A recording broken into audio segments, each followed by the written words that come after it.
At mga minamahal, tayo po'y tuloy-tuloy na sa pinakamahalagang bahagi natin po pananambahan. Ito po ang pag-aaral ng salita ng Diyos at aking pong hinihiling na ang lahat po ay tumayo upang magbigay galang sa salita ng Diyos na dadalhin sa atin ng ating beloved ordained preacher, Louie Angeles. Amen. Praise the Lord. Amen. God bless you sa ating beloved co-preacher, Brother Rodel. Tayo po'y manalangin, mga minamahal. Taas po natin ating makamay. Opo, dakilat mapagpala, mang banal. Diyos na makapangyarihan sa lahat, aming pinakamamahal na Panginoong Hesus. Sa pangunang panalangin po, aming ginagalaw Pastor and Time Prophet, Lord God, maraming salamat po sa pagnangis mo sa bawat bahagi na iyong banal na gawain na tapos na tigit sa pagkilos mo sa aming kalgitnaan at bagong lahat. Kami nagpakumbaba, lalo abang lingkod sa aming nagawang pagkukulang, pagkakamali, pagkasala, kabagan makamit patawarin, lubos-labis po kami nagsisi sa aking mga labi, ikaw pong maglagay makataga dapat bigkasin, buksan pong pangunawa, kaisipan ng bawat na pakinig at patuloy kaming samahan ng iyong kapangyarihan sa pangalan ni Jesus, and we bind the power of darkness and we loosen doubt, Satan cast out, be bound into hell, and be there forever in the name of our dearest Jesus we pray. Amen and amen. Everybody say, praise the Lord. Una tigit sa lahat, ang pinakamataas na pagpupurit, pasalamat, kalwalhatian at kadakilaan ay tangi lamang sa ating Diyos na buhay at makapangyarihan, walang iba, sa ating pinakamamahal na Panginoong Jesucristo. Ako po'y nagpaabot ng dobling paggalang sa ating pong beloved Arbol Evangelist Well de Almeida, the end-time prophet of our loving God, into the whole Almeida family. At patuloy po ang ating pag-alala. Hindi natin malilimutan kailanman ang mga turo at aral ng ating beloved Honorable Stand Pastor, our beloved Mama Dear. At magandang hapon sa inyo lahat, sa pinagpala nating mga baguhan at sa lahat po ng ating mga viewers sa ating pong live webcast. Ang ating tatalakayin, mga minamahal, nasa ating monitor, what is your plan? Ano ang iyong plano? Basahin po natin ang ating teksto, kindly. Pag sinabi kong basa, dapat malapit kayo sa pulpit para wala tayong gap, hindi sayang yung ating oras. Pag sinabi kong basa, hindi na kayo naghahanap kasi hawak nyo na yung bersikulo, babasahin nyo na lang. Basa. Sa mga Kawikaan 16, talatay 9, ganito po ang pagkasulat. Ang puso ng tao ay kumakatha ng kanyang lakad, ngunit ang Panginoon ang matuwid ng kanyang mga hakbang. Amen. Verse 18. Dito po sa 18, ang kapalaluan ay nagpapauna sa kapamakan at ang napagmataas na diwa ay sa pagkabuwal. Amen. Palakpakan natin ang ating pinakamamahal na Jesucristo. What is your plan? Kung inyo maalala, mga minamahal, during election o before the election, ang ating tinalakay ay election at tinalakay natin ang tinatawag na the winning candidate. Kaya naman lahat ng na-elect, mga minamahal, naging winning candidate, kinakailangan meron silang plano para magampanan nila ang kanilang tungkulin bilang panalong kandidato at nahihalal ng taong bayan. Gayon din naman sa ating mga previous na pag-aralan, mga minamahal, tayo hinahalal ng Diyos. Tayo, mga minamahal, ang pinili ng Diyos. Sabi ng ating napag-aralan, hindi natin pinili ang Diyos ang siyang humirang at naghalal sa atin. Sa makatuwid, meron tayong iisang voter, walang iba, ang ating mahal na Panginoon. At tayo ang tinatawag na winning candidate. Ibig sabihin, dahil pinili tayo ng Diyos, tayo ngayon ang nanalong kandidato, mga minamahal. Amen? Subalit, ang kandidato ay hindi lamang basta hanggang panalo lamang, mga minamahal. Kasi kung hanggang panalo lamang ang isang kandidato at wala siyang plano, mga minamahal, nangyari na sa ating bansa yan, ilang presidente na natin ang na-impeach. Hindi natapos ang kanilang termino dahil kulang ang kanilang plano. Naintindihan natin. Ngayon din naman sa paglilingkod sa ating mahal na Panginoon, mga minamahal, if you are a Christian without plan, you are void and nothing. Ibig sabihin, wala kang laman. Wala kang plano. Mga minamahal, mai-impeach ka rin. Hindi ka magmamala ng buhay na walang hanggan. Kaya ang pinag-aaral natin, what is your plan? Ano ang iyong plano? Dapat meron tayong plano, mga minamahal, dahil ang Diyos ay may plano para sa atin. Ano ang plano ng Diyos para sa atin? Sabi ng ating nabasa sa Kawikaan 16, ang talata ay 9, ang puso ng tao ay kumakatha ng kanyang lakad. Yun ang plano ng tao. Pag ang tao ay nagplano, kumakatha yung kanyang puso. Sabi ng ating nabasa, kumakatha ang puso ng tao ng kanyang lakad.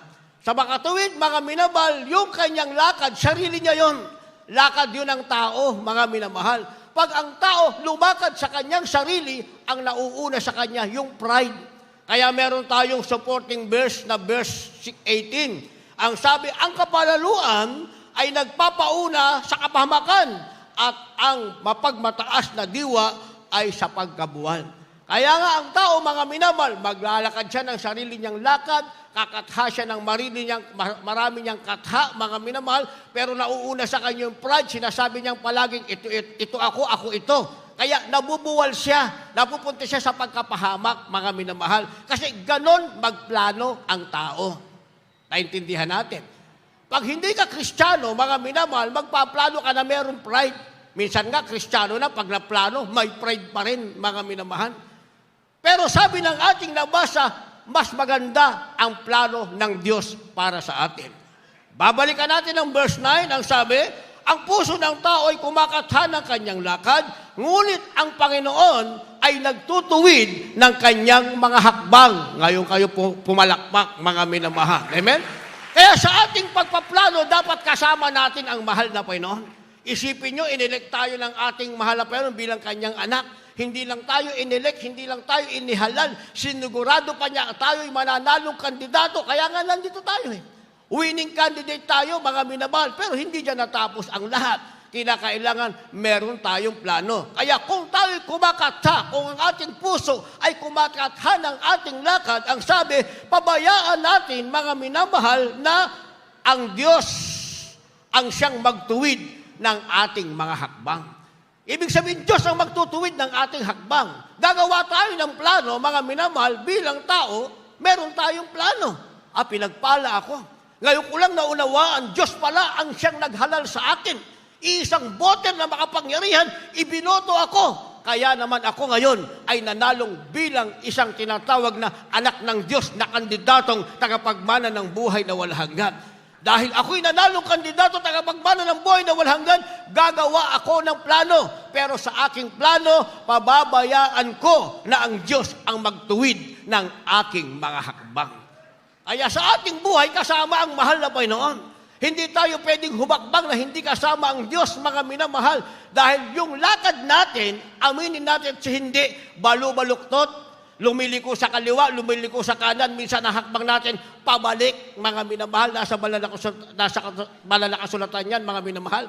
Sabi ng banal na kasulatan, because they walk backward and not forward. Sabi ng banal na kasulatan, nasa banal na kasulatan yan, tinalakay na natin yan, nakaraan na, mga minamahal. Hindi ba? Ang lakad ng mga tao, pabalik, mga minamahal, hindi pasulong. Kaya ang tao ay napahamak. Pero kapag tayo ay nagplano, pabayaan natin itong plano natin ito ay maging perpekto kapag tinuwid ng Diyos ang bawat hakbang ng ating mga paa.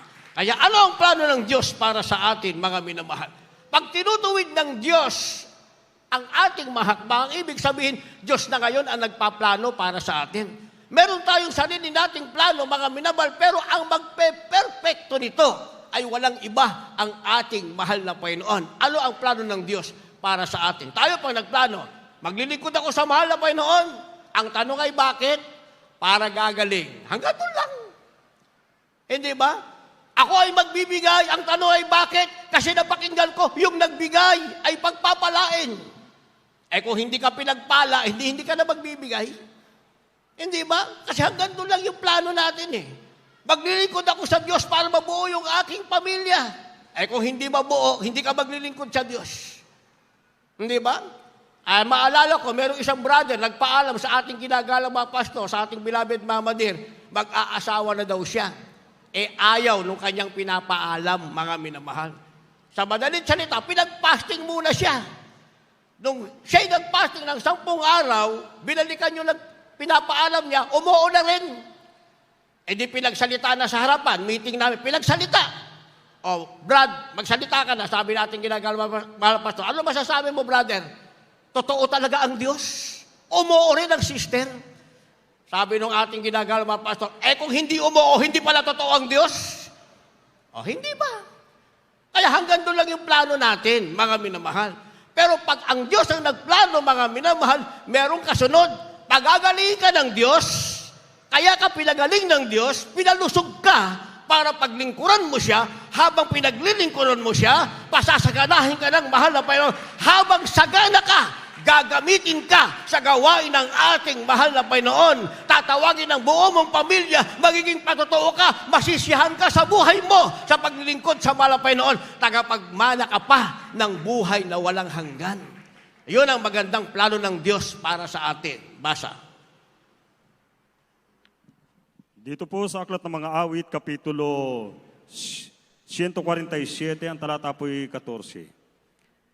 Siya'y gumagawa ng kapayapaan sa iyong mga hangganan. Kanyang binubusog ka ng pinakamainam na trigo. Dito po sa Aklat ng Mga Awit, Kapitulo 132, ang talata po ay 15 at 18. Aking pagpapalain siyang sagana sa pagkain, aking bubusugin ng pagkain ang kanyang dukha.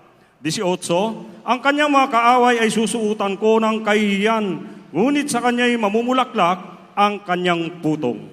Palakpakan natin ang ating pinakamamahal na Panginoon, lahat magsabi ng praise the Lord. Ito pala ang magandang plano ng Diyos sa kanyang mga anak. Sabi ng verse 14 sa Psalms 147, siya'y gumagawa ng kapayapaan sa iyong hangganan. O di meron kang kapayapaan. Hindi yung kapag tayo gumawa ng plano, yung kapayapaan natin, mga minamahal, merong hangganan. Ibig sabihin, may limitasyon. Sa mahal na Panginoon, walang hanggan ang ibibigay sa iyong kapayapaan ng ating mahal na Panginoon. Sabi ng ating nabasa, siya'y gumagawa ng kapayapaan sa iyong mga hangganan, kanyang binubusog ka ng pilaka, mainam na trigo. Nasa iyo na ang tinatawag na kapayapaan, meron ka bang kabusugan? Ang ibig sabihin, hindi ka magkukulang ng anumang bagay. Yan ang plano ng Diyos sa iyo bilang winning candidate na ipinanalo, pinili ng ating pinakamamahal na Panginoong Jesucristo. May kapayapaan ka na, yan ngayon ang hinahanap ng maraming tao sa sanlibutan, mga minamahal. Hindi ba? Maging ang nanalo kandidato, mga minamahal, bagamat ang iba'y natalo, walang kapayapaan, dahil gustong manalo, yung nanalo naman, hindi pa rin sila pwedeng maging payapa. Dahil ngayon palang magsisimula ang kanilang karir, mga minamahal. Ang ibig sabihin, ngayon palang mapapatunayan kung sila'y karapat-dapat. Pero ang mga anak ng Diyos, mga minamahal, pag pinili ka ng Diyos, mga minamahal, sisiguraduhin na sa iyo ng ating mahal na Panginoon. Kung ibibigay mo sa Kanya ang iyong plano, Diyos ang magpaplano sa iyo, siguradong meron kang kapayapaan, meron kang kasaganahan. Pag sinabing mainam na trigo, ang ibig sabihin, yan ay kasaganahan. Nilagyan natin ng supporting verse, Psalms 132, verse 15 and verse 18. Sabi ng verse 15, aking pagpapalain siya ng sagalang pagkain, aking bubusugin ng pagkain ang kaniyang dukha. Kasaganahan na naman to, mga minamahal. Paano yung mga dukha? Ang sabi, kasama pala ang mga dukha na pasasaganahin ng ating pinakamamahal na Panginoong Jesucristo. Kaya merong tinawag sa atin dati nang may kaya sa buhay, pero may problema, financial, mga minamahal. Inalis ang problemang pinansyal, pinasagana ng ating mahal na Panginoon. Meron naman tayong makapati lang tinawag, totoo namang dukha. Yun yung ating napapakinggan, mga minamahal, na mga basurero lamang, mga scavenger, mga minamahal, na abutan lamang ng leaflets. Binasa nila, pumunta sa Amoranto, mga minamahal, ang basurero, palaboy na ngayon. Ano ibig ko sabihin? Dati basurero sila, palaboy-laboy sa ating sariling bansa, ngayon nasa ibang bansa na. Pag nagpatotoo, mapakinggan mo, galing sa Amerika, galing sa Europe, galing sa Singapore, palaboy na sa ibang bansa, pinagpala na ng ating pinakamamahal na Panginoong Jesucristo. Yun ang sinasabing plano ng Diyos. Verse 18, ang sabi, mga minamahal, ang kanyang mga kaaway ay susuutan ko ng kahiyan, ngunit sa kanya'y mamumulaklak ang kanyang putong. Napakaganda ng plano ng mahal na Panginoon. Kung magkaroon ka ng kaaway, talagang kawawa ang kaaway mo sa'yo. Yung makikipag-away sa'yo, kawawang-kawawa. Dahil sa plano ng Diyos, sabi ng ating nabasa, ang kaaway ng anak ng Diyos, bibigyan niya ng kahihiyan. Mapapahiya sila, mga minamahal. Yung gagawin nilang pakikipagbaka sa'yo, hindi sila nakipagbaka sa'yo. Yung gagawin nilang pag-alimura sa'yo, pag-persecute sa'yo, hindi nila ginagawa sa'yo yan. Ginagawa nila sa Diyos na nag-elect sa'yo, na pumili sa'yo, na nagpanalo sa'yo. Kaya naman, ang kaaway mo, bibigyang kahihiyan ng ating mahal na Panginoon. At ikaw naman, na nakipag-away siya sa'yo, habang siya ay nasa kahihiyan, ikaw naman ang sabi, ang putong ay mamumulaklak sa'yo. Lalo kang pagpapalain ng ating pinakamamahal na Panginoong Jesucristo. Yan ang napakagandang plano ng Diyos, mga minamahal. Kaya iba yung ating pagkapanalo sa sanlibutan, mga minamahal. Maliban na lamang kung ang mananalong candidate sa sanlibutan ay maglingkod sa ating mahal na Panginoon. Kaya sa banal na kasulatan, mga minamahal, a kingdom will not arise, mga minamahal, hindi babangon ng isang kaharian without God's supervision. Pag wala ang guidance ng mahal na Panginoon, walang kahiriang babangon. Kaya naman ang mga hari, mga minamahal, kumukuha sila ng propeta na magpapayo sa kanila. Pag binasa natin ang banal na kasulatan, mga minamahal, may propetang nagpapayo sa bawat hari para ang kahariang hawak nila ay ma-establish, matatag at may kapangyarihan dahil ang salita ng propeta ay salita ng ating pinakamamahal na Panginoong Jesucristo. Kaya yung mga anak ng Diyos, sinasabi natin tayo'y pinagpala, mga minamahal. Meron tayong propeta. Kilala natin ang ating mahal na magulang sa Panginoon. Ang nanalangin, nag-ayuno, mga minamahal, walang kain-kain, naghandog ng kanilang buhay, nagawa ang kalooban ng ating mahal na Panginoon. Kaya naman, tayo ay na-establish, pinagpala tayong lubos ng ating pinakamamahal na Panginoong Jesucristo. Kaya ito ang mga pangako ng Diyos. Nasa iyo na ang kasiyahang walang hanggan, nasa iyo pa ang tinatawag na kasaganahan, maging ikaw ay dukha, masasaganahin ka ng Panginoon, lahat ng kaaway mo, makipag-away sa iyo, sabi ng ating labasa ay mapapahaya, ikaw naman ay lalong itataas ng ating pinakamamahal na Panginoong Jesucristo. Subalit, mga minamahal, bago ito gawin ng Diyos, ang Diyos ay nagsisiyasat. Hindi ba? Kaya yung mananalong candidate sa sanlibutan, mga minamahal, hindi porke ibinoto ng tao yan, mga minamahal, naniwala na sila. Kaya nga meron tinatawag na impeachment. Hindi ba? Ibig sabihin, kung hindi sila karapat-dapat, tatanggalin sila. Gayon din pala, mga minamahal. Ang Diyos ay gumawa ng plano para sa atin, pero sabi ng banal na kasulatan, sinisiyasat ng Diyos ang iyong puso. Pag nakita ng Diyos na karapat-dapat ka, yung plano niya para sa'yo, tatanggapin mo. Pag hindi naman, aalisin sa'yo ng ating pinakamamahal na Jesucristo. Basa.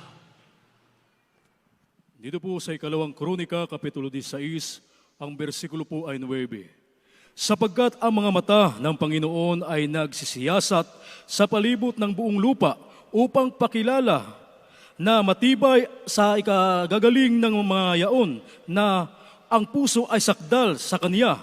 Ikaw ay gumawang may kamangmangan sapagkat mula ngayon magkakaroon ka ng mga pakipagdigma. Amen. Supporting verse, basahin natin, Jeremiah. Dito po sa aklat ng Jeremias, Kapitulo 15, ang talata po'y 6 at 13. Iyong itinakwil ako, sabi ng Panginoon, ikaw ay umurong, kaya't iniunat ko ang aking kamay laban sa iyo, at pinatay kita, ako'y dala na ng pagsisisi. 13. Ang iyong pag-aari at ang iyong kayamanan ay ibibigay ko na pinakasamsam na walang halaga, at iyay dahil sa lahat mong kasalanan, sa lahat mong hangganan. Amen. Palakpakan natin ang ating pinakamamahal na Panginoon. Sabi ng verse 9, Second Chronicle, mga minamahal, ang Diyos ay sumisiyasat sa buong palibot.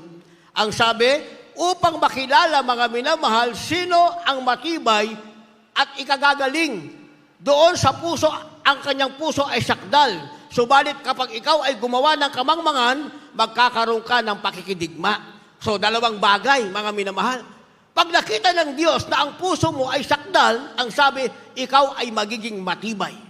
Patitibayin ka ng ating mahal na Panginoon para matanggap mo yung plano niya sa iyo na mga pagpapala at pag-iingat maging sa kaaway mo. Patitibayin ka ng ating mahal na Panginoon kapag nakita niya ang puso mo ay sakdal. Subalit ang sabi mga minamahal, pag ikaw naman ay gumawa ng may kamangmangan, magkakaroon ka ng pakikidigma. Ang ibig sabihin, kung ang kaaway mo ay kaaway ng Diyos, sa iyong pakikidigma, ikaw mismo ang kaaway ng kaaway mo. At kaaway mo ang kaaway ng ating mahal na Panginoon. Yun ang nakasulat sa 2 Chronicle chapter 16 verse 9. Basahin niyo yan sa bahay niyo para mapag-aralan yung mabuti, mga minamahal. Kaya dalawang bagay ang makikita ng Diyos. Yung kanyang hinirang, pinanalalong kandidato na tagapagmana ng buhay na walang hanggan, kung maging sakdal ang puso ng Kristiyanong ito, nasa kanya ang plano ng Diyos. Mabuti para sa kanya. Pero kung ang hinirang ng Diyos ay gumawa ng kamangmangan, mga minamahal, siya ngayon ay magkakaroon ng pakikidigma. Ang kanyang buhay ay palaging pagsubok at walang katapusan. Yun ang sinasabing battle. Kapag ang Kristiyanong pinili ng Diyos ay gumawa ng kamangmangan. Kaya nilagyan natin ang supporting verse. Sa Jeremiah chapter 15, verse 6, ang sabi ng verse 6, iyong itinakwil ako, sabi ng Panginoon, ikaw ay umurong, kaya't iniunat ko ang aking kamay laban sa iyo, pinatay kita, ako'y dala na sa pagsisisi. Yun palang sinasabing pakikidigma. Pag umurong ka, mga minamahal, nasa pakikidigma ka, iuunat ng Diyos ang kanyang kamay, hindi upang ikaw ay pagpalain. Ang sabi, upang ikaw ay patayin dahil nasayang ang plano ng Diyos para sa iyo. Kung meron kang kayamanan, pakikinabangan, hindi pakikinabangan. Dahil ang sabi mga minamahal ng verse 13, ang iyong pag-aari at ang iyong kayamanan ay ibibigay ko na pinakasamsam na walang halaga. Yung meron sa iyo, magiging samsam na ng iba. Hindi na ikaw ang makikinabang. Ang sabi, kung meron kang kayamanan, meron kang pag-aari, sabi, ibibigay ng Diyos na pinakasamsam. Ibig sabihin, ng salitang samsam, isang bagay na dating ikaw ay may-ari, kukunin uli sa'yo ng nagbigay sa'yo. Naintindihan natin? Kaya nga kahit sa isip-isipin mong tumalikod sa mahal na Panginoon, ikaw ang lugi. Sa isip lang yan, mga minamahal. Lalo na pag ibinukad ang iyong labi, lalo na kung ang iyong physical na katawan na templo ng Diyos dati ay hindi na makikitang kasama ng kanyang mga banal na hinirang. Kaya ang tunay na pinili ng Diyos at naging matagumpay, mga minamahal, dapat ang makikita sa kanya ng Diyos ay ang kanyang pusong sakdal, sa kanyang buhay, magaganap ang plano ng ating pinakamamahal na Panginoong Jesucristo. Ang tanong, mga minamahal, paano natin mapapanatili yung ating plano ay ayon sa plano ng Diyos? Kasi pag tayo gumawa ng plano at hindi ayon sa plano ng Diyos, yung plano natin, mga minamahal, ay paghiwalay sa kapangyarihan at pag-ibig ng ating mahal na Panginoon. Pero pag ang ating plano ay naging plano ng Diyos, mga minamahal, diyan magsisimula ang lahat ng plano ng Diyos ay mapapasa atin, tayo ang makikinabang. Kung anuman ang meron tayo, hindi na babawiin pa ng ating pinakamamahal na Jesucristo. Kaya nga ako sinasabi ko sa inyo, mga minamahal, kung merong napakaligayang tao, sasabihin ko siguro, ako na. Ako na, mga minamahal. Tanggalan ka ng ketong ng Diyos 1989. Tinanggal na mahal pero ng aking ketong. Sa September 27, 33 years na. By faith hanggang rapture, hindi ko na naralasang bumalik sa aking katawan ang karamdamang ketong. Kaya kung tatanungin niyo ako, mga minamahal, ako ba'y masaya sa paglilingkod sa Diyos? Hindi nyo na kailangan itanong pa. Ako ang magsasabi sa inyong, hindi ko pinagsisihan bakit ko nakilala ang ating pinakamamahal na Panginoon. Pero akala ng iba ang paglilingkod sa Diyos, mga minamahal, ay parang simple lamang. Para ka lang kumain ng pansit bihon. Hindi ba? Bakit ko sinampol yung pansit bihon? Kasi kahit saan ka pumunta, makabili ka ng pansit bihon. Punta ka sa squatter area, may nagtinda ng pansit bihon. Pumunta ka sa mamahaling restaurant, sa kung saang probinsya, may pansit bihon. Hindi ba? Akala nila ganun kasimple ang buhay. Sa sanlibutan, hindi simple ang buhay, mga minamahal. Hindi ka Kristiyano, ha? Hindi simple ang buhay. Bakit ko nasabi, mga minamahal, sa palengke, ayaw mong gumawa ng masama dyan. Ayaw mo rin makipag-away, mga minamahal. Pero kailangan makipag-away ka. Kailangan makapal ang dibdib mo. Kailangan marunong ka humawak ng patali, marunong ka humawak ng baril, marunong ka makipagsuntukan. Nasa palengke ka eh. Pero hindi ko yan pinangarap, mga minamahal. Hindi ba? Kasi nasa sanlibutan ka. Ayaw mo sa gusto, makikipagbaka ka. Sa paglilingkod mo sa Diyos, mga minamahal, masaya ang ating buhay, ayaw nating makipag-away. Kasi Alam nating masama ang makipag-away. Pero meron tayong kaaway na kahit ayaw nating makipag-away, aawayin at aawayin talaga tayo. Sino? Kilala nyo ba? Kilala nyo kung sino ang ating kaaway? Kilala nyo? Sino? Sino? Parang dinig ko yung nanay nyo at tatay nyo. Hindi ba? Si Satanas, kahit ayaw mo kayo mag-away sa kanya, talagang aawayin ka. Pipilitin kang ibalik sa dati mong kalagayan. Pipilitin niyang kunin kung ano ang meron ng ibinigay sa iyo, ang ating mahal na Panginoon. Aalisin niya ang gala mo sa paglilingkod sa Diyos. Pagpupuri mo sa mahal mo, aalisin ang kaaway ng Diyos. Kung anong meron kang kayamanan, aalisin ng Diyos unti-unti hanggang sa makita mo ang sarili mo, you are nothing again. Wala ka na naman kwenta. Walang-wala ka na naman, mga minamahal. Kaya kahit ayaw natin makipag-away, mayroon tayong natural na kaaway, si Satanas at ang ating sarili at ang sanlibutan. Tatlong kaawayan ng Kristiyano. Sino? Ang iyong sarili, ulat higit sa lahat, ang sanlibutan at si Satanas na may-ari sa sanlibutan. Kaya kinakailangan natin ng kakampi, mga minamahal. Kaya yung nanalong kandidato, mga minamahal, sa sanlibutan, kailangan meron silang kakampi. Ang kakampi nila, mga minamahal, ay yung papabor sa batas na gagawin nila para yung kanilang plano ay maging maayos at magampanan nila ang kanilang tungkulin. Ganon din sa ating buhay, kailangan may papabor sa atin. Ang papabor sa atin, mga minamahal, ay walang iba, ang ating pinakamamahal na Panginoong Jesucristo. Paano papabor ang Diyos sa atin? Hindi niya tayo ito tolerate. Pag tayo nagplanong mali, gagawin ng mahal na Panginoon, i-correct niya yung ating plano. Kaya habang kinokorek tayo ng mahal na Panginoon, mga minamahal, meron tayong tinatawag na hardship, difficulties, hardship, and difficulties. Ibig sabihin, may kahirapan. Kasi kinokorek ka ng mahal na Panginoon. Kagaya ng ating mahal na magulang sa Panginoon, pwede naman silang maging pastor natin. Pwede namang maging man of God, mga minamahal, na mayaman. Pero inalis ang kayamanan, nilagay sa kahirapan, dumaan sa kahirapan, unti-unti, maraming taon, 15 taon, bago pinagpala ang iglesia, bago tayo narito, dumating tayo, nasa pagpapala na ang banal na gawain ng ating mahal na Panginoon. Kaya ganun ang buhay Kristiyano. Hindi yung pag tinawag, Kristiyano na ako, taga-Jesus, miracle Christian ako, masaya na ang buhay. Paano sasaya ang buhay mo kung ang ginagawa mo hindi kalooban ng Diyos?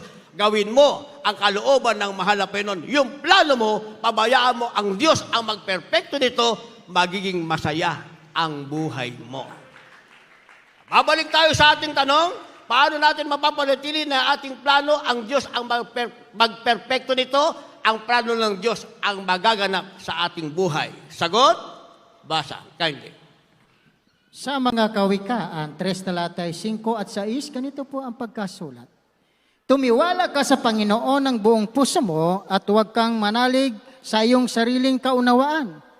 Kilalanin mo siya sa lahat ng mga lakad at kanyang ituturo ang iyong mga daan. Verse 7, kindly.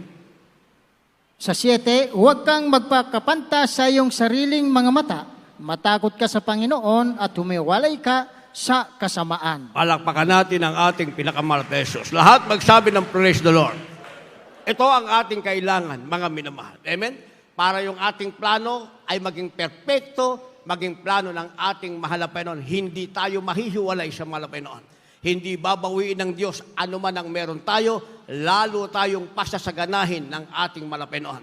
Ang kalusugan natin ay mananatili higit pa sa inaasahan natin. Ang ating kasaganahan ay mananatili higit pa sa inaasahan natin. Ang buhay na walanggan ay mananatili higit pa sa inaasahan natin. Sabi ng verse 3, mga minamahal, o verse 5, brother, Kawikaan chapter 3, verse 5, tumiwala ka sa Panginoon ng buong puso mo. Huwag kang manalig sa iyong sariling kaunawaan. Kanino tayo magtitiwala buong puso? Hindi sa sarili mong kaunawaan, kundi sa ating pinakamamahal na Panginoong Jesucristo. Kaya ang Kristiyano, pag nagpaplano, nananalangin muna siya, mga minamahal. Pinagpapastingan pa niya, hindi pag naisip niya, gagawin niya na agad. Kaya yun ang meron tayo. Ang tunay na anak ng Diyos, meron siyang tinatawag na conviction. Conviction, mga minamahal, sa sanlibutan kasi, iba yung conviction natin. Sa sanlibutan, pag sinabing, gumawa ka ng masama, okay lang yan, gagawin mo. Yun ang conviction na nasa libutan, mga minamahal. Ang tawag doon ay bad conscience o masamang budhi. Pero yung conviction natin sa malapan, ang tawag diyan, good conscience o mabuting budhi. Dahil ayaw ng mahal na po na tayo magkakasala. Kaya pag meron tayong iniisip, nasubukan nyo na ba yan? Meron ka tithes and offering, sabi ng demonyo, wag mong ibigay. Gamitin mo muna. Sabi ng malapay nun, ibigay mo na kasi pagpapalaing kita. Iyon ang tinatawag na conviction. Ini-insist sa'yo ng malapay ang tinatawag na good conscience o mabuting buti. Gawin mo para maganap sa'yo ang pangakong pagpapala ng ating mahal na Panginoon. Sabi ng demonyo, wag kang babangon linggo ngayon, maaga pa. Diba? Maaga pa naman, pwede ka naman dumating ng late. Diba? Sabi ng malapay nun, anak, bangon na. Mahuhuli ka, malilate ka, bangon na. Diba? Ibabangon ka ng ating mahal na Panginoon. Sabi nung mata mo, ayoko pang dumilat eh. Sabi ng isip mo, mata, dilat na. Sabi nung kamay mo, ayoko pang magsipilyo eh. Sabi naman ng paa mo, kamay, magsipilyo ka na din. Lakad na ako. Gusto ko nang pumunta sa bahay-sambahan para papurihan ang mahal na Panginoon. Diba?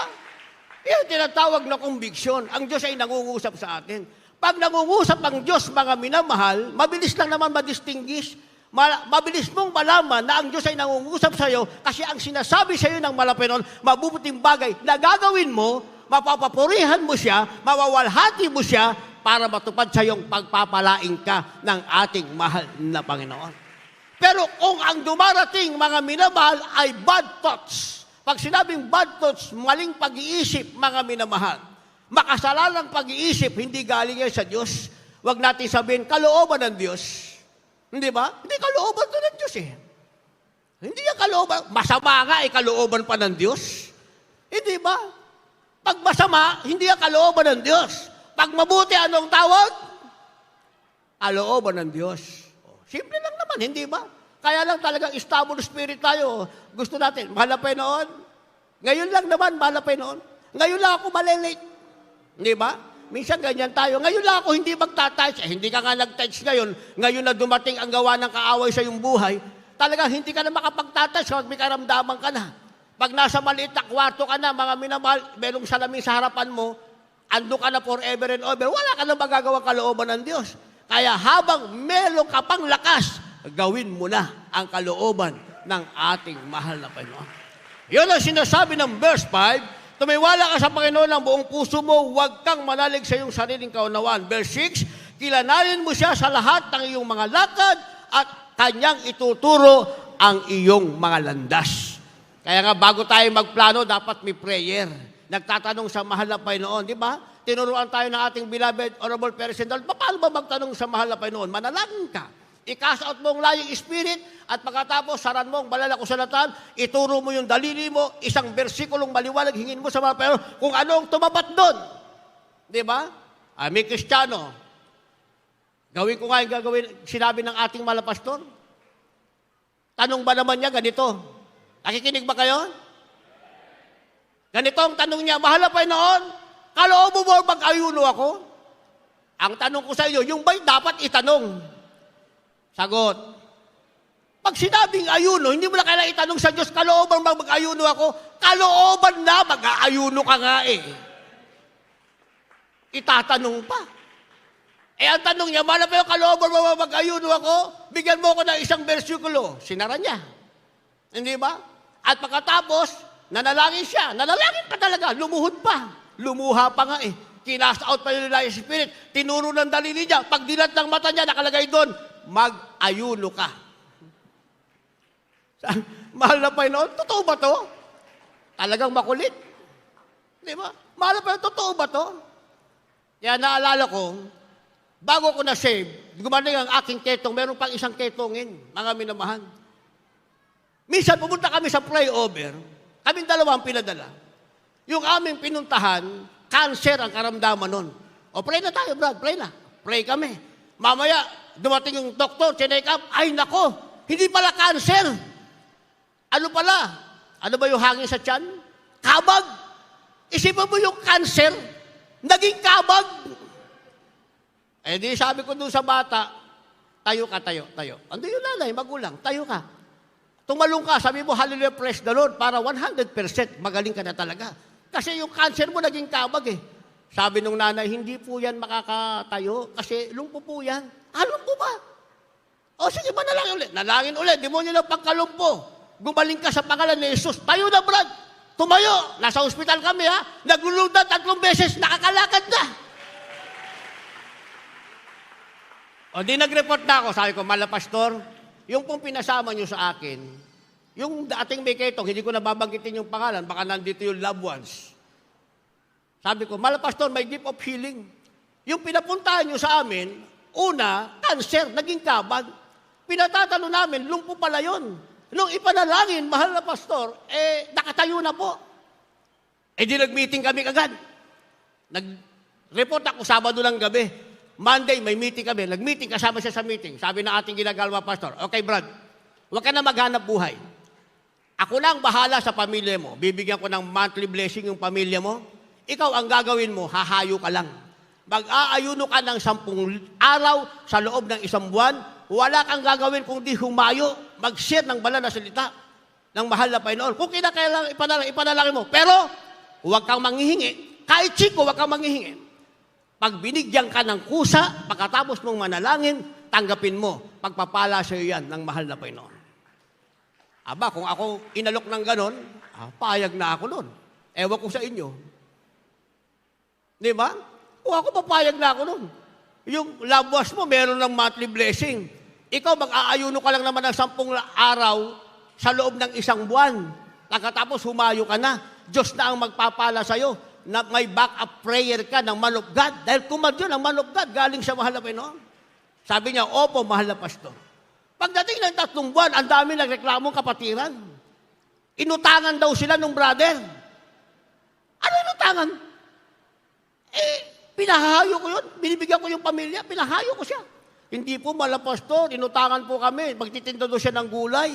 Nagpagawa ng kariton. Tapos, nagtinda ng gulay. Hiniraman kami ng paggawa ng kariton, ng puhunan. Ganun ba ang ginawa?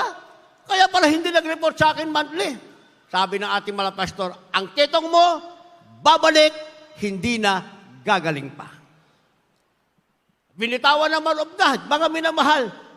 Lumipas ang panahon, pumunta siya sa circle, nakataklob ng kumot, yung mukha niya bukol-bukol sa ketong.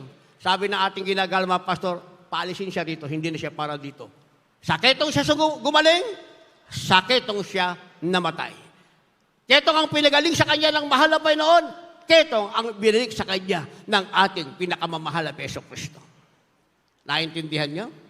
Kaya sabi ng ating nabasa, mga minamahal, kilalanin mo ang Diyos sa lahat ng iyong mga lakad. Pag sinabi ng man of God, yun ang ating gagawin, mga minamahal. Bakit?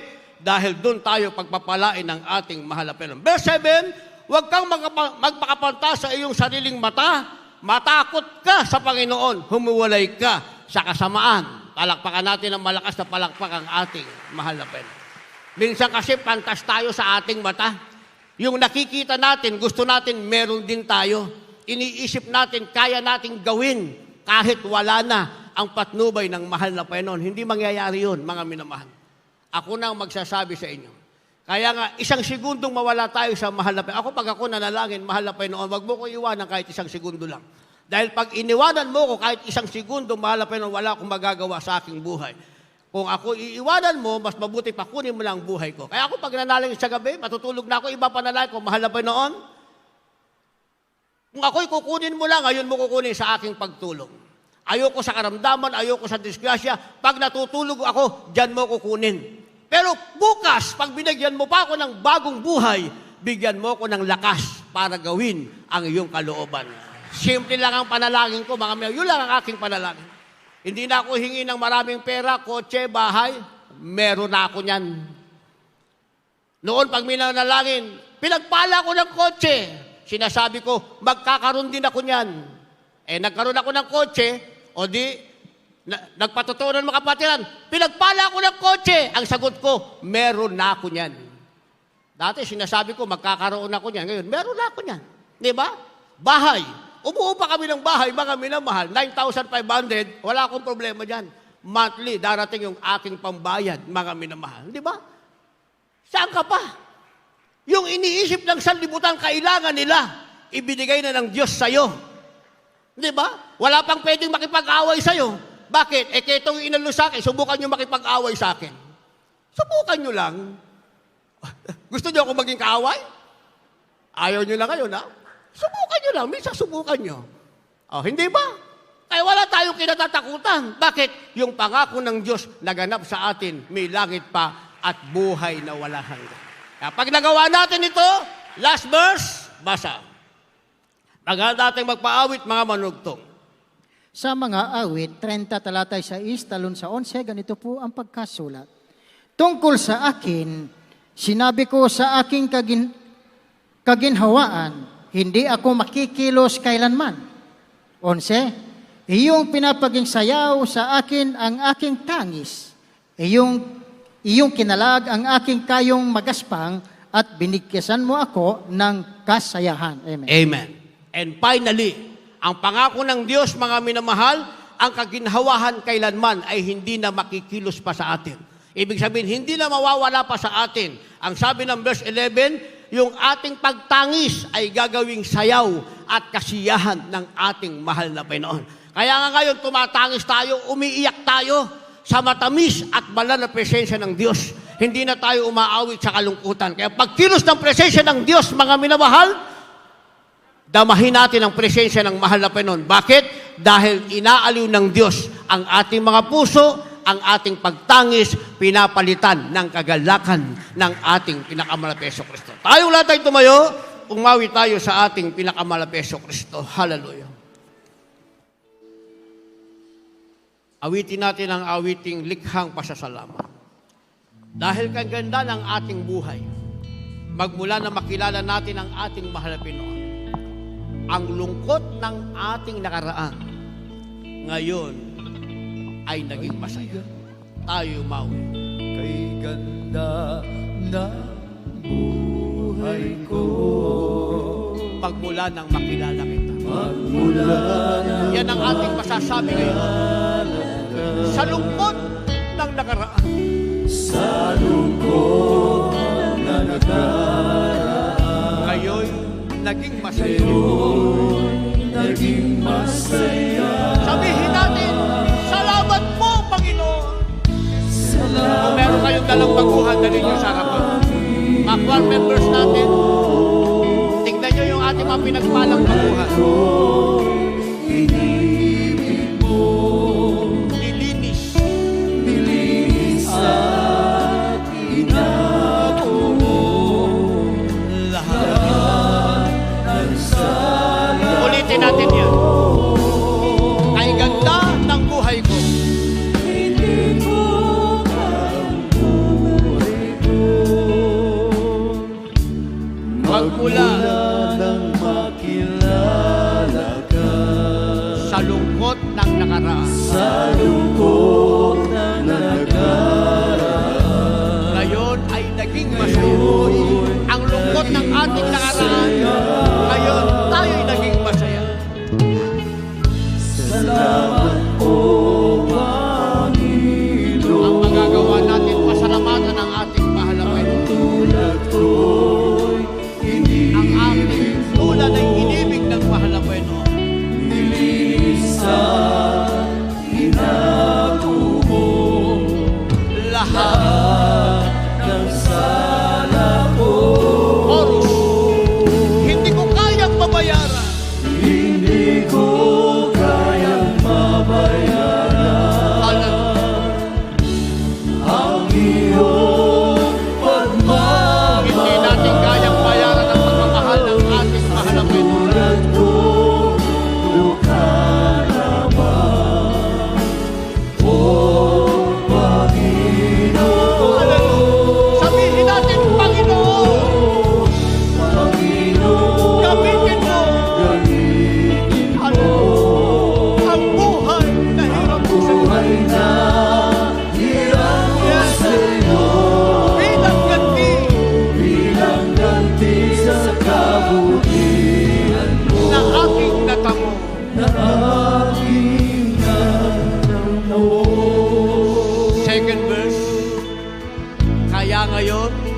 aking laan.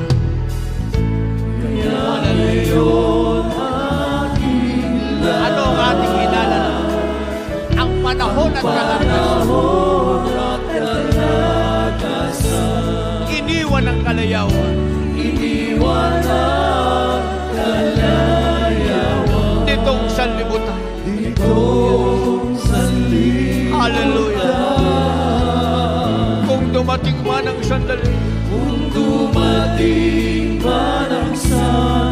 dadating ang sandali, tayo kukunin ang mahal na Panginoon. Tungo sa kanyang kaharian.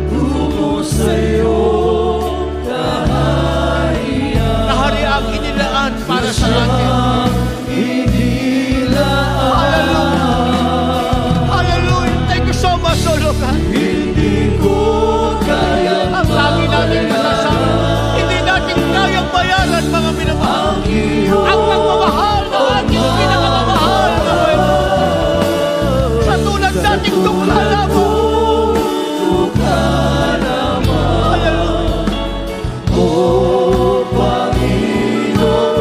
Sabihin natin, Panginoon, hallelujah. Gamitin mo ang buhay na hirap ko sa'yo. Bilang ganti sa kabutihan.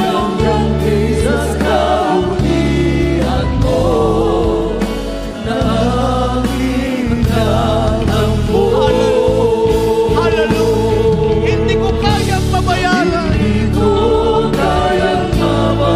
Wala tayong may babayad sa ating mahal na Panginoon. Sa pagmamahal ng ating pinakamamahal na Panginoon, hindi natin kayang bayaran, mga minamahal.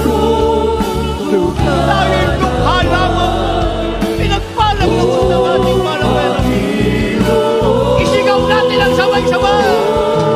Panginoon, gamitin mo, hallelujah, ang buhay na hirap ko sa'yo. Hallelujah, bilang ganti.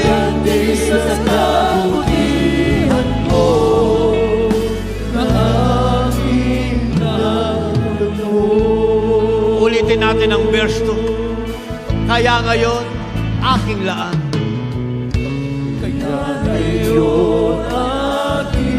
Ilaan natin ang panahon at kalakasan. Iiwanan natin ang kalayawan nitong sanlibutan. Hallelujah.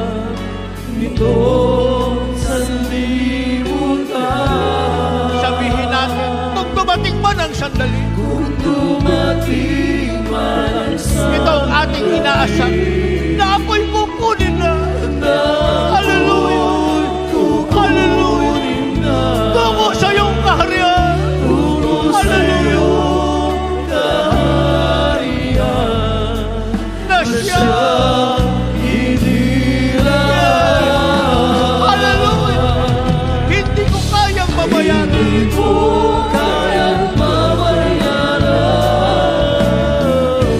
Ang iyong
po'y dadako sa pagkatanggap sa mga baguhan. Aking samo lamang sa mga datihang Kristiyano minamahal sapagkat nung una'y minanalangin para sa atin, mga nalangin tayo para sa mga nasa harapan. At sa mga nasa harapan, tumingin kayo sa akin minamahal. Huwag mo na kayo yumuko.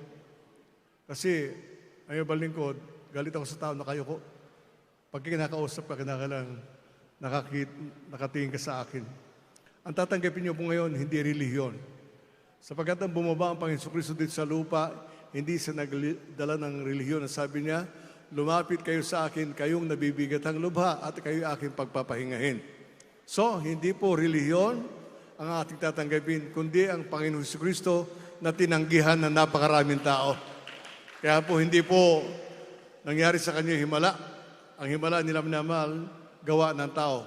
Pero ang himala na yung tatanggapin sa banal na misteryo nito, himala galing sa kaitaasan, galing sa Diyos na makapangyarihan.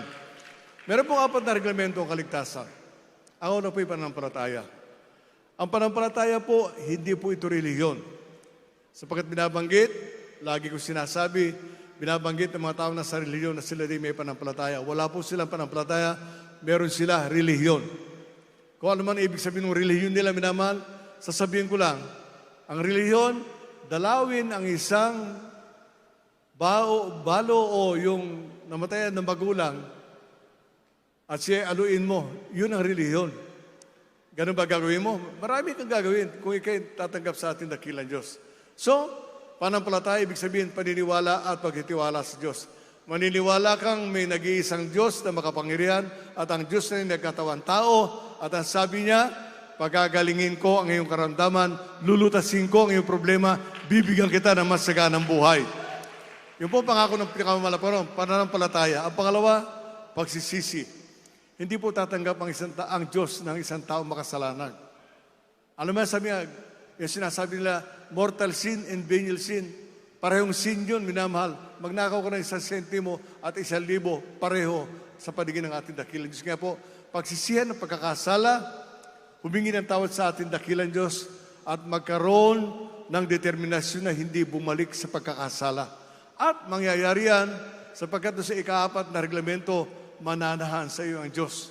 So, pagsisisi, magsisi sa mga kasalanan sapagkat nais mo ng langit, ang Diyos hindi tatanggap ng isang makasalanan sa langit sapagkat ang Diyos ay banal, kinakailangan dito palulong sa lupa, maging banal ka na.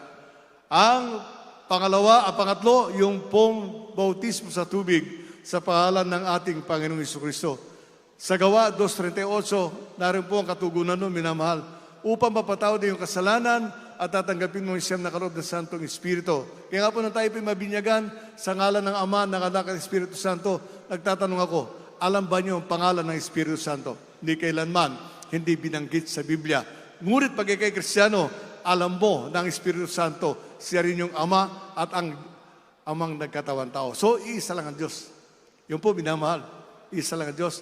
Baptism in Jesus' name para mapatawad yung kasalanan at tatanggapin mo ang kaloob ng Santong Espiritu. Hindi ka na magiging masamang tao. Hindi ka na masamang kapitbahay, kaibigan kaya. O hindi ka na masamang mamamayan ng Pilipinas. Magiging mabuti ka sa pagkasasamahan ka ng ating dakilang Diyos. Ang pangapat po, yun napakahalaga. At yan, wala yan, minamahal ko, sa maraming Pilipino minamahal. Ang manahan sa iyo ang Santong Espiritu. Baptism of the Holy Spirit. Yun po minamahal. Pag dumalo ka sa gawain, yun ang tiyakin mong mararamdaman mo sapagkat ang kasunod nun, biyayang kagalingan ng karamdaman, pagpapalang di masayad mula sa ating dakilang Diyos sapagkat ang Diyos ay nananahan sa iyo. Yun po ang gagawin ng malapang noon. Pag nagawa mo yung 3, pang-4, mananahan siya sa iyo. Isipin po natin, magagawa mo ang lahat ng kalooban ng ating dakilang Diyos sapagkat pagungunahan ka ng ating pinakamamalapang noon. So sandali ito sa mga baguhan, kayo po'y sumuko sa ating dakilang Diyos. Tanggapin niyo ang pinakamamalapang noon, itaas niyo yung mga kamay bilang pagtanggap sa ating dakilang Diyos. Ulitin ang panalangin ito na aking sasabitin. Manalangin po tayo. Opo dakila naming Ama, Diyos na makapangyarihan, sa iyong pangalan, aking pinakamamahal na Panginoong Hesus. Pinakamamalapang noon, tinatanggap kita bilang aking tagapagligtas, Diyos at Hari ng aking buhay. Pinakamamala pa noon, ako po ay isang makasalanan, lumalapit sa iyong banal harapan at nagsisisi sa bawat kasalanang aking nagawa, magmula ng bata akong magkaisip hanggang sa sandaling ito. Pinakamamala pa, patawarin mo po ako. Pinakamamala pang Isus, iligtas mo po ako, maging ang aking mga mahal sa buhay. Ito samot panalangin ko sa makapangyarihang pangalan ng aking Panginoong Isus na aking tinanggap. Amen. Praise the Lord. Ito na minamahal. Tayo po na nariyan sa likod, manalangin po tayo. Alang-alang sa mga baguhan. Bakit minamahal? Ulitin ko, nung tayo tawagin ng ating dakilang Diyos, may pastor na nalangin para sa atin. May mga magagawa, mga kapatiran na nagsumamo sa ating dakilang Diyos na panghawakan sila. Yung pong gagawin natin ngayon, minamahal ko. O po dakila namin Ama, Diyos na makapangyarihan sa iyong pangalan, aming pinakamamahal pang Sus, pinakamamahal Panginoon, sa pangunat panalangin po ng aming minamahal, ginagawa ng Pastor Evangelista Willis Almeida, yung banal na propeta. Narito po ang aming maging kapatid sa iyo, Panginoon, pinakamamahal Panginoon, tumanggap sila sa iyo, nagsisi sa kanilang kasalanan, ang aming dalangin ng Diyos na isulat mo po, na maliwanag ang pangalan sa kartang buhay at makasama po namin sila sa paglilingkod sa iyo. Magpakita kami ng himala sa kanila. Save them and their loved ones, O God. In Jesus' mighty name we pray. Hallelujah. Praise the Lord. Pura natin dakilang Diyos. So nagawa niyo po yung isa, dalawa. Yung pangatlo, magpabautismo ko pagkatapos ng pinalagawain. At yung pang-apat, Diyos na po ang gagawa nun. So, sa ating po mga baguhan, magkaroon kayong determinasyon na magpabautismo. Ulitin ko, hindi po relihiyon ang makapagliligtas sa iyo.